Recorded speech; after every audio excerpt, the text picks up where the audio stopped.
ನಾವು ಜೀವನದಲ್ಲಿ ರಿಸ್ಕ್ ತೆಗೆದುಕೊಂಡರೆ ಜೀವನ ಇನ್ನಷ್ಟು ಅದ್ಭುತವಾಗುತ್ತದೆ. ಆದರೆ ಪ್ರತಿಯೊಂದು ರಿಸ್ಕ್ ನಲ್ಲಿ ನಮಗೆ ತಿರಸ್ಕಾರ ಬರಬಹುದು.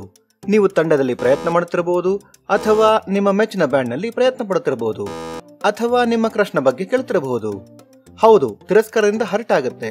ಆದರೆ ಇದು ಜೀವನದಲ್ಲಿ ತುಂಬಾ ಸಾಮಾನ್ಯ. ಎಲ್ಲರಿಗೂ ಎಲ್ಲ ಸಮಯದಲ್ಲೂ ಬೇಕಿದ್ದು ಸಿಗುವುದಿಲ್ಲ. ಆದರೆ ಈ ಹುಡುಗ ಸ್ಟೀವ್ಗೆ ಸಿಗಬಹುದು. ಥತ್ತೆರಿಕೆ. ಹಾಗಾದರೆ ತಿರಸ್ಕಾರ ಆದಾಗ ಅದರಿಂದ ಆಚೆ ಬರುವ ಸೂಕ್ತ ಮಾರ್ಗ ಯಾವುದು?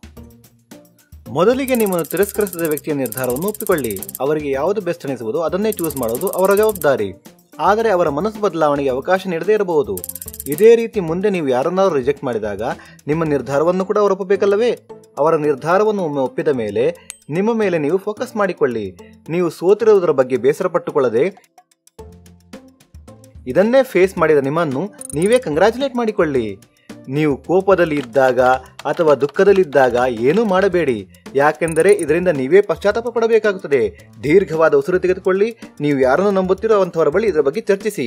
ಹೆಲ್ದಿ ವೇನಲ್ಲಿ ಮುಂದುವರಿಯಿರಿ. ಕೆಲವು ಕ್ಷಣಗಳ ಸಮಯ ತೆಗೆದುಕೊಂಡು ಯೋಚಿಸಿ.